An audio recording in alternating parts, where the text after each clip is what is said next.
and it's showtime from downtown Winnipeg. Watch his pass, a shot, they score! Shifley Connor scores! What a stop by Hellebuck! Nikolai Ehlers at the faceoff! Ground Control, the official podcast of the Winnipeg Jets, hosted by Jets TV. Hello and welcome to another episode of Ground Control, the official podcast of the Winnipeg Jets. Joined here by Jets TV's Mitchell Clinton and 680 CJOB's Paul Edmonds. Guys, another week of Winnipeg Jets hockey has gone by, and all in all, a pretty solid week for the club. Mitchell, I'll get you to recap the week that obviously ended on a tough note, a 2-0 shutout loss to the New York Islanders. But like I said, overall, a pretty solid week for the club. Yeah, I mean, you started off with the win over the Dallas Stars, and as much as you would have loved for that to have, ended in regulation to, number one, get yourself another regulation win. That's never a bad thing. But also to keep the Dallas Stars from getting a point, a team in your division. But a win is a win. You'll take the 2 points and move on. A real nice return for Mark Shifley in that game. Played close to, if not just over 20 minutes. Just looked like his normal self. A real nice move in the shootout. Actually, we need to talk about both of those goals in the shootout. Fantastic. Connor Hellebuck obviously not available in that game, as his new son Hugh was born that morning. So big congratulations, obviously, to the Hellebucks in that regard. Everybody happy and healthy there. But Eric Comrie comes in, makes some big stops for the Winnipeg Jets, plays well, and then plays again against the Chicago Blackhawks, and looked really good in that one, as did the entire Winnipeg Jets team. They go win that one 5-1. And then the next night, this is where the big challenge is for the Winnipeg Jets. First back-to-back of the season against a team that was, basically in Winnipeg waiting for them, and a team that it's real tough to generate much against. And they still, the Jets being who I'm talking about, were able to generate a number of chances. I mean, Mark Shifley is not going to miss that open net ever again in his entire life, I don't think. But It happened that night. Blake Wheeler had a chance in tight, put it off the bar. He's had some chances, so it's going to be close for the captain soon. But they just weren't able to beat Elias Sorokin on that night. So a 2-0 loss, a couple things to learn from. And I thought was interesting, Paul Maurice on Monday just talking about how the bench felt a little bit different. It was a little quieter. Maybe the legs, weren't quite at where they wanted them to be. But those are all things that they can learn from. They've got back-to-backs coming up. They've got another 2 this month. Sometimes those are the things that you just have to go through in order to find out what this current group of the Winnipeg Jets, because it's not the same as the previous versions of the Winnipeg Jets, what they have to, things they have to look at. And one of those things is how the bench feels on that second day of a back-to-back. So will be interesting to see how they handle the back-to-backs coming up later this month. But I think all in all, you can take a lot out of this week. 2 big wins and a loss that you can learn a lot from going into this week. Yeah, you hit the nail on the head there. I think it's all about learning experiences, especially early on in the season. And when you're coming off a good stretch, I think the sting of a loss just isn't as much there for that. Paulie, one thing that the Winnipeg Jets have relied upon this season is their depth. That's on display right now. Clearly, Mark Shifley, Blake Wheeler playing kind of on a 1C line, if you will. I'm not going to call it the third line. Just how has their depth benefited them? You also have Evgeny Svechnikov on your top line right now. Just what has this depth been able to do for the Winnipeg Jets? Well, I think number one, it tells you that Evgeny Svechnikov was a pretty good signing in the offseason, right? They gambled on him. He gambled on the team and the organization, and so far so good for both. I don't know that this would be possible unless you've had some breakout seasons already to start, like Pierre-Luc Dubois, certainly Andrew Kopp, and then also Kyle Connor. Well, you say, well, wait a minute, he's had 38 goals in the past. Well, no, but he is driving one line and maybe the top 6 to some degree overall this year. I thought that he's probably been the Jets' most consistent player through their games this season. And from that standpoint, when you have some of these other players that are rising, and even Nikolai Ehlers doesn't necessarily get thrown in the conversation as quickly because he's sitting on 2 goals and he hasn't put up the points that you would normally see, but he will. And then you say, well, you played without Blake Wheeler and Mark Scheifele because of COVID, and you played without Mark before and you never had a lot of success. Well, you did this time. So it speaks volumes to the depth of the organization, to this team. It was forced on them, and they found the situation in this time of uncertainty and I think adversity with a lot of aplomb and poise, and knowing that they just had other guys that had to step up. And now you get those other 2 players back in Wheeler and Scheifele, and you balance out your lines nicely with a guy that can play with anybody really and has proven that, and that is Adam Lowry.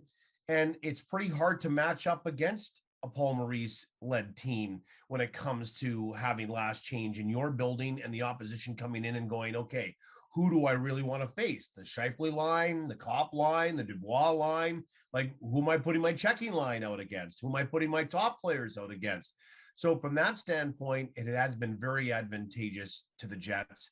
It's been somewhat serendipitous because it's been by accident. I don't know that anybody drew this up as according to plan and it's going that way at the start of this year. You have to adjust on the fly, and that's what they've done. But I think one thing that everybody can be confident in, including the Winnipeg Jets and their fans, is the fact that we're seeing a team that is very deep, that a lot of those pains that we went through in watching them a few years ago with the youth and the integration of the youth in their lineup has come through. And now those youth players are now veterans that are making an impact, despite the fact that they might have been out without a couple of players that have made an impact for the Winnipeg Jets for the last handful of years.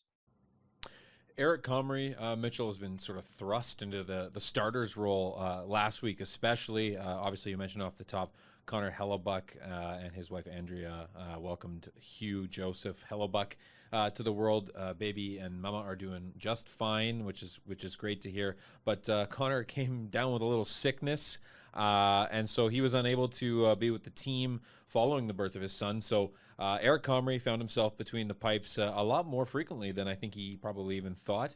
And so far, so good for Eric. He's 3-1 with the .926 save percentage this year, goals against average of less than 2. So clearly, things have gone well for Eric. Just what have you seen from Eric, and how, I guess, he's proving the organization right by, I don't want to say taking a chance on him, because I don't think that's what they did, but just I think from the outside there were a lot of questions. Yeah, and I mean, ultimately, it was Eric Comrie's job, and to go out there and prove all of those question marks wrong, really.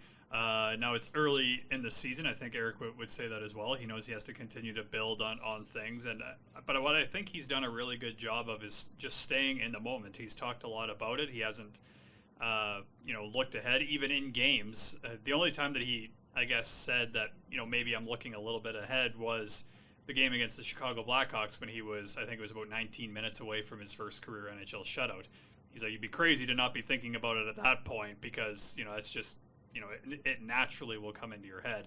Now ultimately he doesn't get the shutout, but makes 17 of 18 saves against the Chicago Blackhawks and looked really good, honestly, against the New York Islanders, making 29 saves on the 31 shots he faced. I mean, including, I remember one in the first period, and Paul Maurice kind of touched on one of the things that the team talked about today was the fact that, there was less communication on the ice, and that maybe led to some turnovers. And one of those turnovers was from Eric Comrie trying to get a puck to one of the defensemen, but that puck came back out front real quick and ended up being a one-timer from just outside the crease, and Comrie got a pad on it, kept it out in one of his, many real nice stops against the Islanders. So, I mean, positionally, he's looked good. There's been a number of situations throughout the 3 consecutive games that he started where shots have come from the wings, and, he's been, a foot outside of his crease, taken away the angle, no rebound to speak of.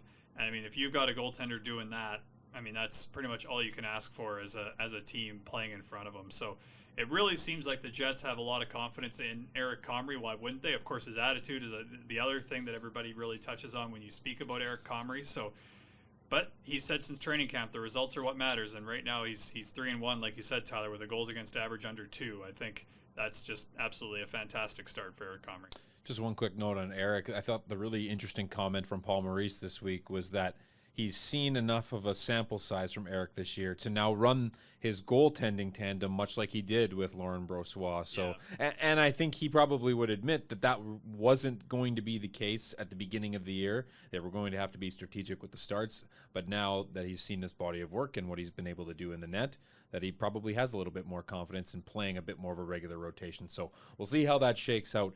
Somebody who's out on the ice regularly in terms of not minutes, so to speak, but just with the team is Nathan Beaulieu.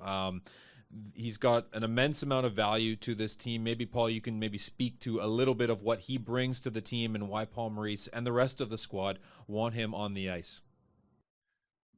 Well, I understand that there's probably a segment of Jets fandom and maybe some analytics people that don't really think that there is a value to Nathan Beaulieu. But when it comes to what he brings on the ice, the element that he has in that dressing room and on the bench, and the fact that everybody likes him, there's something that you can't measure in that. I had somebody from the Jets organization tell me last year that if they tried to take Nathan Beaulieu out of that dressing room, there might be a revolt.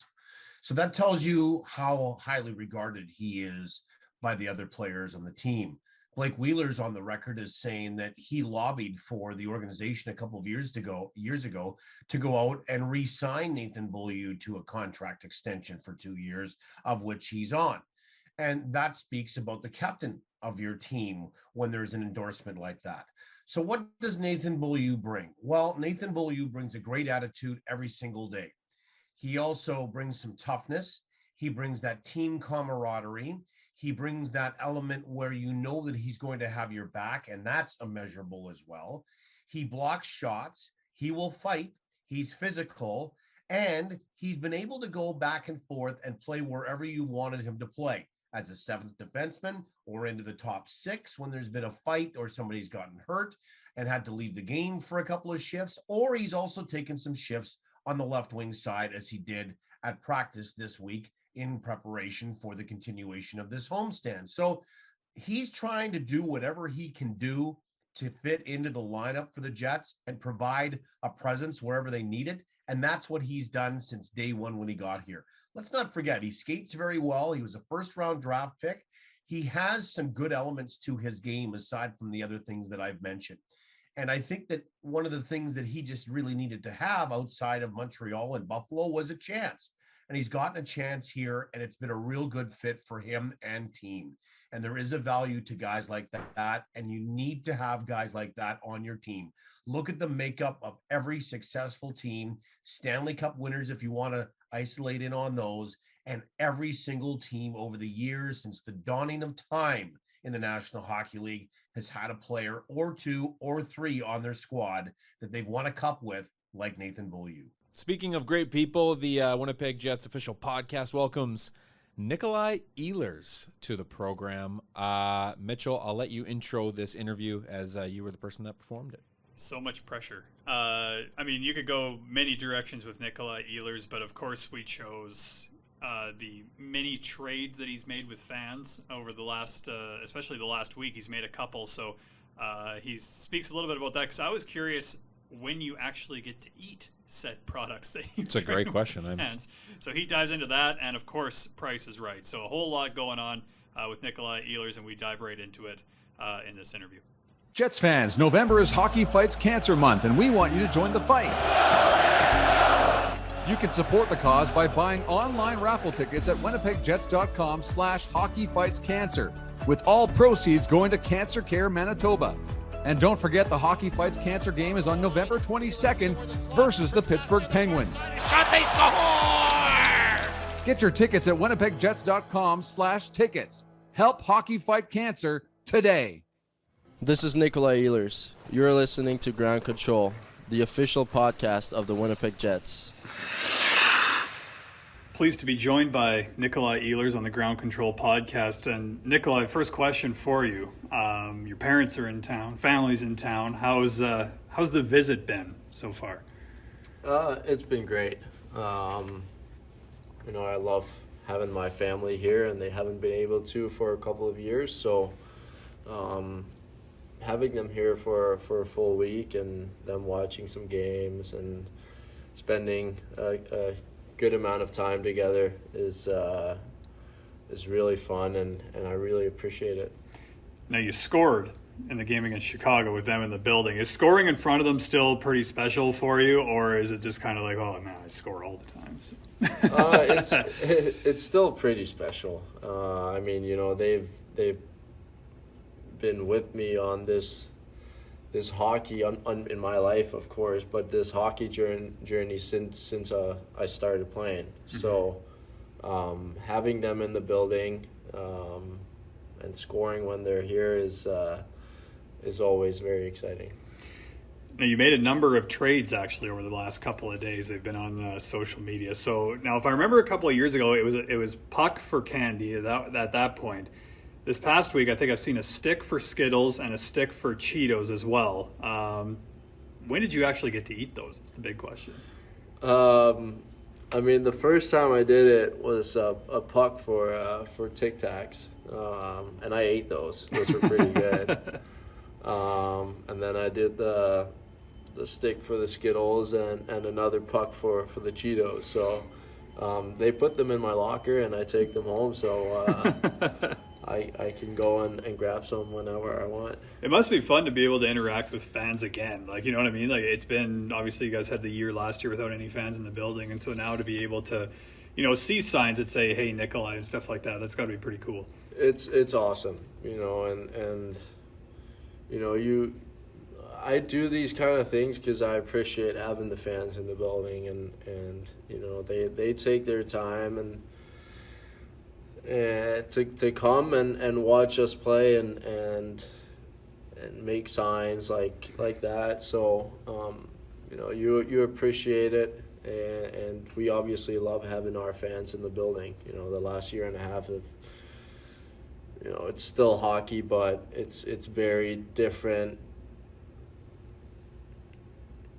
playing a game in an empty building compared to what we're doing right now. So we love our fans.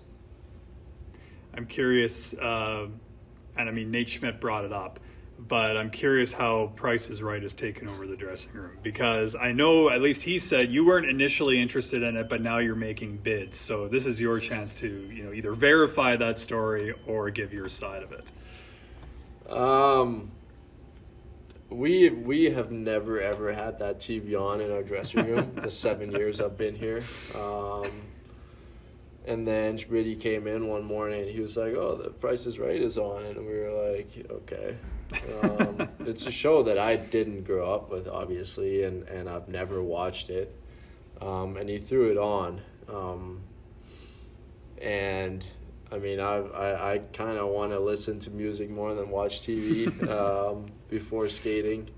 And I wasn't too happy with it, but at the end, you know, you sit there and you look at it. You obviously start watching a little bit, and you start throwing out bids. So yeah, of course. He loves it.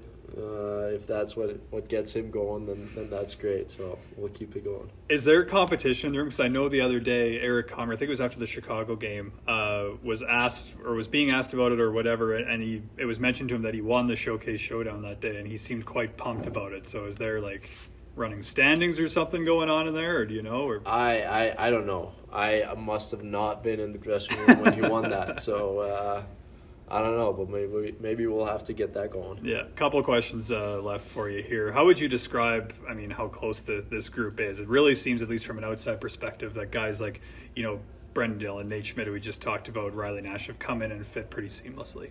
Yeah, they fit in perfectly. You know, the on-ice skill is you know, is what it is. They're great players, but it's more all the off-ice stuff that, you know, really brings the team together. And when you got guys come in, new guys, it can't be easy for them. But the way they came in and you know, just fit in right away, that brings the team spirit up, and you've seen that from day one. So it's exciting for us as a team, and that also helps us a lot on the ice. So it's great. And last one for you. I want to go back to Anaheim. The second time that we were there, your 2 goals in 19 seconds. Now, leading up to that point, I mean, you had chance after chance. A guy that, routinely is someone that's, getting 4 or 5 shots a game, it seems like. And if you're not getting the shots, you're creating the opportunities. So what's it like for you to all of a sudden in 19 seconds, you have an absolutely perfect short side snipe, and then you get one that goes off a skate and goes in? How would you describe just that whole 19 seconds? Because I would imagine it was just wild. You know what, that shot 6 on 5, you're behind by 1. You don't usually take that shot. But I had so much time and just came around and thought, you know what, you might as well try. So I kind of find a hole and just, kind of prayed that it was going in. But that's both the beauty and what you hate about hockey. Sometimes they go in and sometimes they don't. And I definitely had bigger chances than that one before where they didn't go in. So it's been a bit of an up and down for me. Still trying to work it out, but those 19 seconds and end up getting the win with a minute left, that was and we were pretty pumped about that. Well, past years shows that you're going to continue to get the chances and they're going to go in for you. So, Nikolai, we really appreciate the time hanging out with us on the Ground Control Podcast. Thanks very much. Thank you.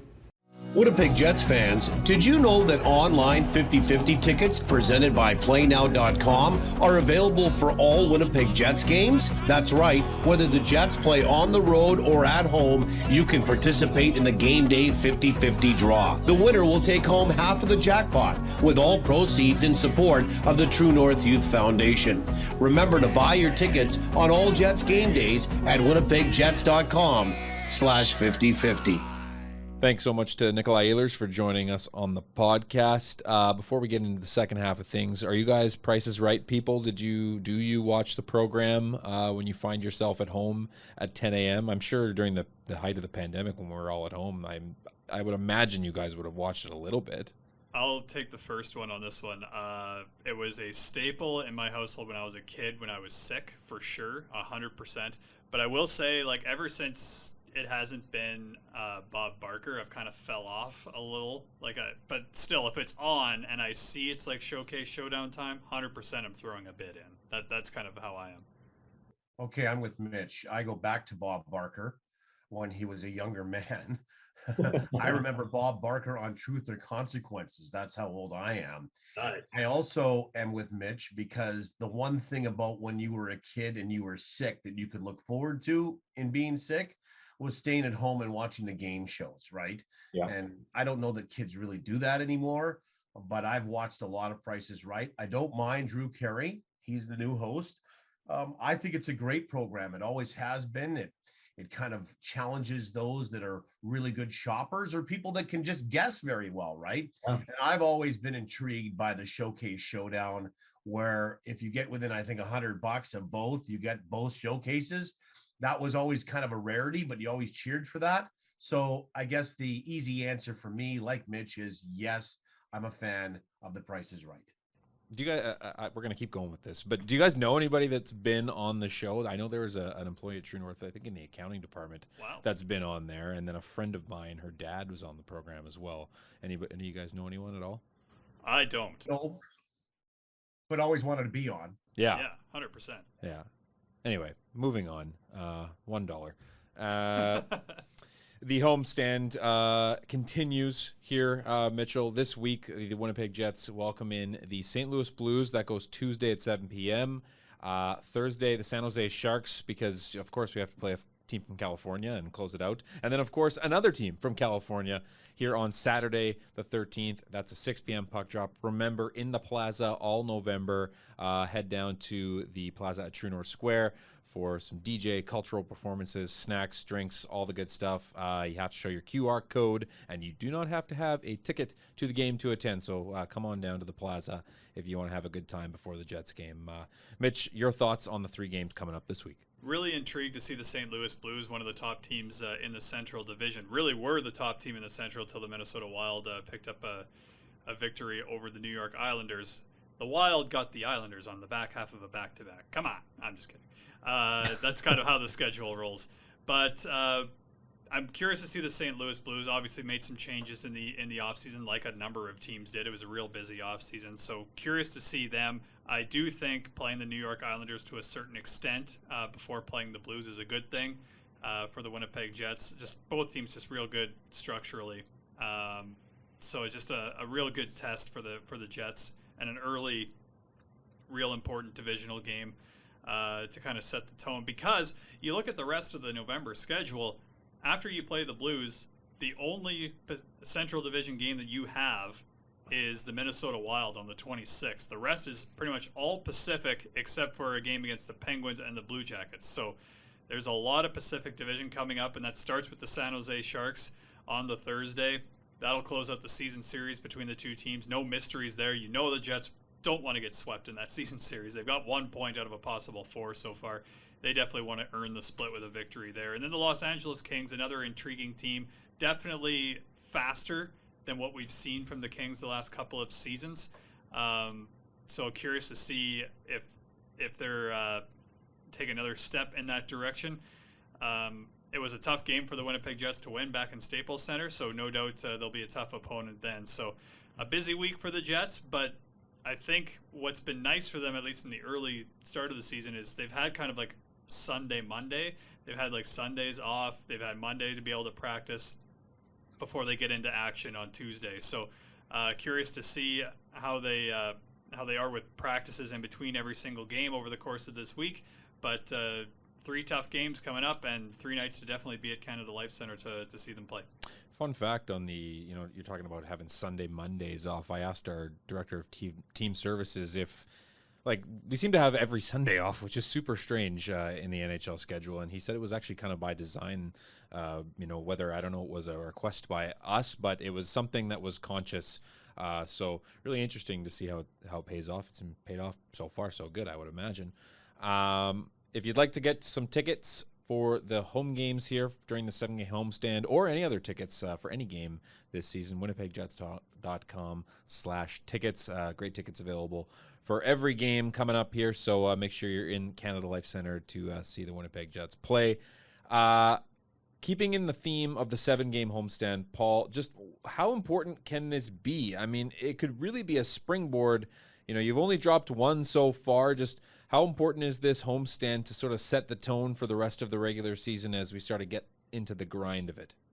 Well, first off, Tyler, it's Sunday Fun Day, and I love Sundays off. I don't know. Oh, yeah. Just a great vibe around, I guess my house was Sunday, and that's just maybe that day of relaxation, right? Where you go and spend some time with your family, whether that's in the hockey rink, other than the hockey rink that we're all working in, or just around the yard. And we've had some weather that has been conducive for that. So I've enjoyed the Sundays, and I applaud the Sundays off, to be quite frank, because it is Sunday Fun Day around Castle de Edmonds when we do have it, and we are at home. So you talk about the home schedule and how important it is. And really, you're only into the second month of the 6+ month regular season schedule that the Winnipeg Jets and the rest of the National Hockey League will endure this year in the full 82 game schedule. But for the Jets, it's very important. It could be a November to remember here. And right now you're in the midst of a 7-game homestand, and so far so good. You're 2-1. You've got 4 games still to come, and you've got some pretty, I guess, tester games at that. As you mentioned, San Jose, and they'd like to kind of get one back on them. You've got Edmonton coming in, and at the end, a real kind of tough test with those 2 superstar players. Somewhere in there, you've got the Los Angeles Kings, and then it kind of continues with the St. Louis Blues, and this is a hybrid of the New York Islanders and the Chicago Blackhawks, according to head coach Paul Maurice. So 9 of 14 this month are at home, and you need to take advantage of it. And there's always sort of that line in the sand that says if you're above the playoff line come American Thanksgiving, which is the last Thursday of November, then your probability of making the playoffs jumps up if you're above that line at that time. And Winnipeg right now is above that line, and they would like to continue that with more wins. It's a hugely important homestand and month for the Jets. I think one of the things that they can certainly prove is to some of the critics, the pundits, that, yeah, they're a team that came with great expectation and now they've delivered through 2 months if they get through this month the way that they would like to. The other part of it is that they've handled some of that adversity, as we mentioned at the top of the podcast, with a couple of players in their top 6 or top 9 that have been out, and they've been just fine. They've also had a goaltending situation that Tyler and Mitch you guys have both talked about a little bit, and the ability to have Eric Comrie come in and now maybe command a few more games. So there's been all kinds of things in the interworkings of the schedule that would lead you to believe that the Jets, I think, are poised to really start to put up some wins at home. They've won 4 of 5 at home, so there's nothing that would lead me to believe that that's not going to continue. But a very important part of their schedule, I know it's early, but I don't know that you can win the Stanley Cup by having a great November, but you could certainly be on the outside looking in of a playoff spot if you don't have a good month of November heading into the holiday month of December. I just really think that the Winnipeg Jets, if they can put it all together, will feel really good about themselves by the time that this homestand is done, where I mentioned again, 9 of 14 at home in the month of November. You know what's not going to continue? This podcast. I've had just about enough.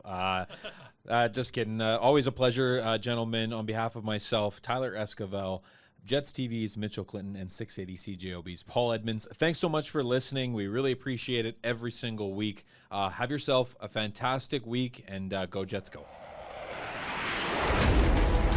This is Big Ground Control, the official podcast of the Winnipeg Jets, hosted by Jets TV. For Jets news, videos, and more, head to winnipegjets.com. Proceed when able.